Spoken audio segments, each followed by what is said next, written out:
ಇದ್ದಂಗೆನೆ ಒಂಥರ ವೈಬ್ ಚೆನ್ನಾಗಿದೆ, ಒಂಥರ ಫುಲ್ ನೆಮ್ಮದಿ ಅನ್ಸ್ತು. ಯಾವ್ದೇ ರೀತಿ ಟೆನ್ಷನ್ಸ್ ಏನೇ ಇಟ್ಕೊಂಬಂದ್ರು ಕೂಲ್ ಆಗಿ ಪೀಸ್ ಆಗಿ ಹೋಗ್ತಿದಂಗೆ ರಾಯರ ದರ್ಶನ ಆಗ್ತಿದೆ.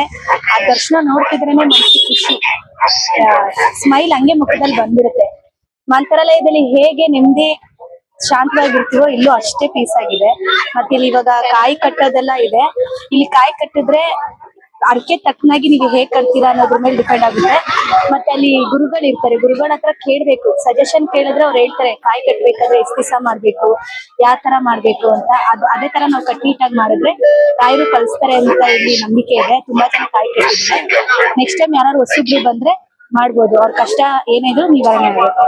ಎಲ್ಲಾ ಟೈಮಲ್ಲೂ ಹೆಲ್ಪ್ ಮಾಡ್ತಾರೆ. ನಮ್ಗೆ ಯಾವತ್ತೇ ಕಷ್ಟ ಇದ್ರು ನಾವೇನ್ ದೇವಸ್ಥಾನಕ್ಕೆ ಬರ್ಬೇಕಂತ ಏನಿಲ್ಲ, ನಾವ್ ಮನೇಲೇ ನಿಂತ್ಕೊಂಡು ರಾಯರನ್ನ ನೆನ್ಸ್ಕೊಂಡ್ರು ರಾಯರು ನಮ್ ಕಷ್ಟಕ್ಕೆ ಆಗ್ತಾರೆ. ಅನ್ಕೊಂಡಿದ್ದಂಗ ಆಗಿದೆ, ಯಾವತ್ತೂ ಅವ್ರ ಕೈ ಬಿಟ್ಟಿಲ್ಲ, ಇಲ್ಲಿವರೆಗೂ ಕೈ ಬಿಡೋಲ್ಲ. ಚಿಕ್ಕ ವಯಸ್ಸಿಂದಾನು ಅವ್ರನ್ನೇ ನಂಬಿರೋದು.